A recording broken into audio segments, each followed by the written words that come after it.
Welcome to Unit 1, Day 7. Today we're going to be explaining how an argument demonstrates the understanding of an audience's beliefs, values, or needs. Before we get started, I think it's important that we take a look at the rhetorical analysis essay rubric. So on the AP exam, you will write one rhetorical analysis essay, which we've been working on learning more about throughout this unit. You are assessed in several areas on your essay. The first area or category that you're assessed on is your thesis statement. So you can either earn a 1 or a 0 on your thesis statement. To earn the 1, you need to make sure you're responding to the prompt with a defensible thesis that analyzes the writer's rhetorical choices. So what choice is the writer making to convince his or her audience of their argument? And that's where you kind of state the writer's message and you explain how the writer argues their point. So what devices are they using, or how is she getting her purpose and message across? The second category that you're assessed on is evidence and commentary. This is considered row B on the rubric. You can either earn a 0, a 1, a 2, a 3, or a 4 in evidence and commentary. Now, evidence and commentary has more points, more nuance to the point. So in order to earn a 3 or 4, the highest amount of points that you can earn in evidence and commentary, we need to explain how multiple rhetorical choices in the passage contribute to the writer's argument, purpose, or message. This should sound familiar. So basically, we need to understand the rhetorical situation and how the author's choices contribute to the rhetorical situation. And remember that we've been talking about the rhetorical situation. The rhetorical situation involves the writer, the audience, the context, the exigence, the purpose, and the message. So how do some of the choices that the writer is making, how does it reveal more about the writer and her values and beliefs, or how does it reveal more about the audience? The last category, called row C on the rubric that you're being assessed on, is the sophistication point. You can either earn a 0 or a 1 in sophistication. So in order to earn that sophistication point, I have annotated this part of the rubric for us. We really need to develop a response that shows complex understanding of the rhetorical situation. So you would want to explain the significance or the relevance of the writer's rhetorical choices given the rhetorical situation. And that's something we're going to try to practice and focus on today, is how do we take what the writer has done or what the writer is doing, and then how do we say, okay, well, what does this reveal about the writer and her values, or what does this reveal about the message? How does this change the message in the piece? So overall, for the rubric scoring breakdown, you have 3 categories that you're assessed on the AP exam rhetorical analysis rubric. The first is a thesis. You can either earn 0 points, you do not have a thesis, or you earn 1 point because you have a thesis. Evidence and commentary, you can earn anywhere from 0 to 4 points in evidence and commentary. And then that last point, sophistication point, you either earn a 0 or 1. So out of the total number of points you can earn on this essay is 6 possible points. Scoring a 3 or higher on this essay is considered college ready. So yesterday we focused on deepening our understanding of how an author uses rhetorical devices to appeal to his audience, to reveal more about the writer or the purpose. Today we are going to focus on the actual writing. So we kind of bullet pointed a lot of things last time about, how does this pertain to the audience's beliefs, or what does it show about the audience's needs or values? And today we're actually taking time to improve our rhetorical analysis commentary. So we're going to be looking at some examples and strengthening the commentary through our writing. So we'll be writing incomplete sentences. We will be revising the sample body paragraph that is in the warm-up. So if you have not already completed the warm-up, please head there now. The warm-up asks you to read this example rhetorical analysis body paragraph. Again, the body paragraph is about Abigail Adams' letter. All you have to do is highlight the commentary in yellow. You don't need to type anything. You are just looking for the commentary. And when we're talking about commentary, we're talking about the author of this making a comment about a piece of evidence or commenting on the rhetorical moves. So we're just looking for the commentary piece. So you can go ahead and pause this video and go ahead and take time to thoroughly read this out loud and highlight each piece of commentary that you find in yellow. Welcome back. If you are continuing with the video, you should have highlighted in yellow the commentary in this example rhetorical analysis body paragraph. I'm now going to kind of go over what you should have highlighted and kind of go over some key takeaways here. So I'm going to read this out loud and we're going to pay close attention to the author's commentary and what could have been improved. Throughout the letter, Adams acknowledges her support of her son and reassured him that his journey will benefit him. Already, we notice this person is starting with a topic sentence, and what stands out to me about this topic sentence is that she's acknowledging the support of her son and she's reassuring him. So starting with that purpose of reassuring him, we have several examples of where she is trying to support and reassure him that this journey is going to be beneficial. And so notice that the author did a really good job of including that evidence to support this topic sentence. Continuing, she states that while traveling, he has been favored with superior advantages under the instructive eye of a tender parent. Adams reminds him that he has been given certain privileges during this journey. She continues to show her trust and confidence in him by declaring that nothing is lacking with him but attention, diligence, and steady application. She assures him that he has the traits needed to overcome the challenges and that this experience will allow him to really focus and be dedicated to applying these traits. Another way she provides her support is when she spins the negativity of the challenges in a positive light by reminding him that wisdom and penetration are the fruit of experience. A fruit connotes growth and sustenance, which is positive. Lastly, these warm sentiments are reaffirmed at the very end of Adams' letter, when she confirms that the growth she is confident he will experience will, quote, render his parents extremely happy, particularly his ever affectionate mother. She describes herself as affectionate, blatantly stating that she will always love him. And here's the concluding sentence. It's not quite commentary, it's just kind of concluding and returning back to the topic sentence. Overall, her language choices create an overall attitude of encouragement, giving her son the incentive to go far and do what is right.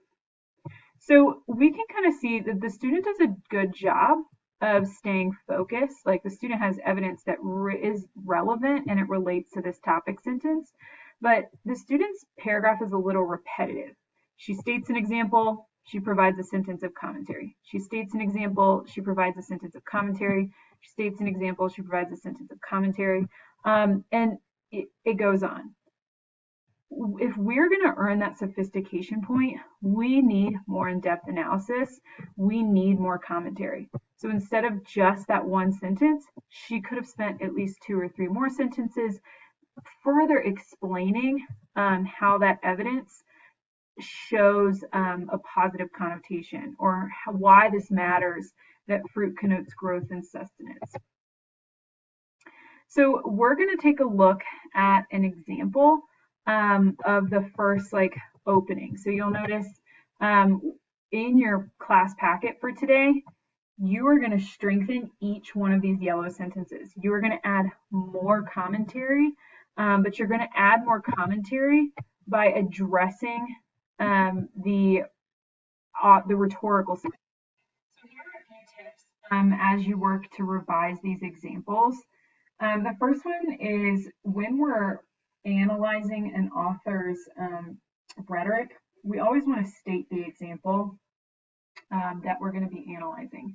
And you'll notice that the author of this body paragraph does a really good job of stating the example.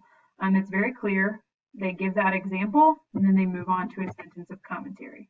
But after you state the example, you're going to want to explain the example. So take a little bit of time to put it in your own words, or to explain why it matters. The last three that you need to focus on get at the rhetorical situation. Analyze for writer. So what does this reveal about the writer? Analyze for audience. What does this reveal about the audience's values, beliefs, or needs? And then describe why it is persuasive. So let's take a look at this example number one. And again, our example is over here. It's one we've analyzed in a previous lesson, so you already have some notes taken on it, and I notice I've captured these notes in bullet points at the bottom. But let's go ahead and read this example. She states that while traveling, he has been favored with superior advantages under the instructive eye of a tender parent. Adams reminds him that he has been given certain privileges during this journey.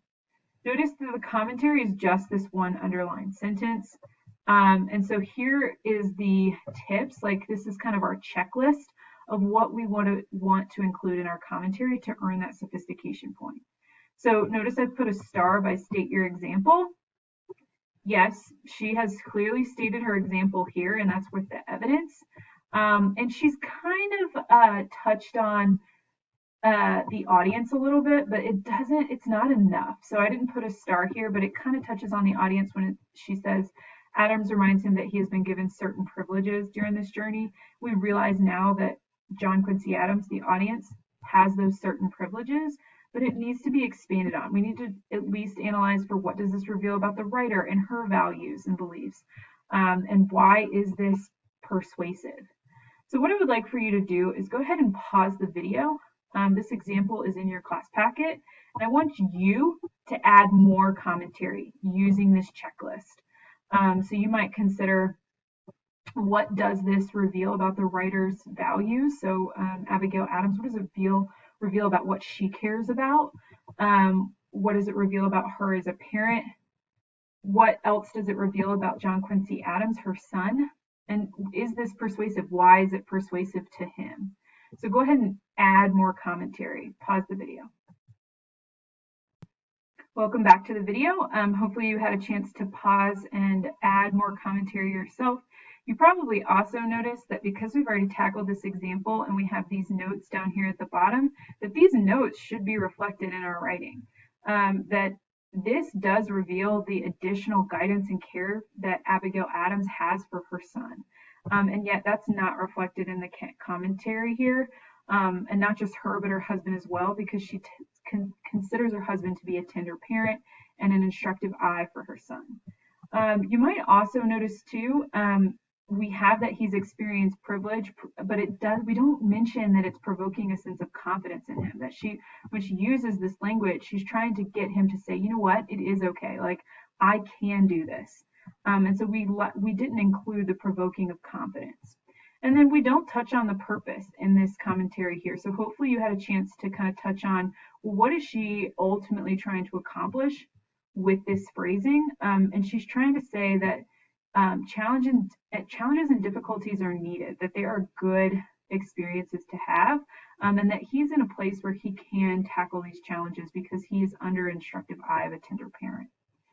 So here we're going to take a look at my revision, so feel free to capture these notes in addition to yours. You might even consider, like, how does yours look compared to my revision?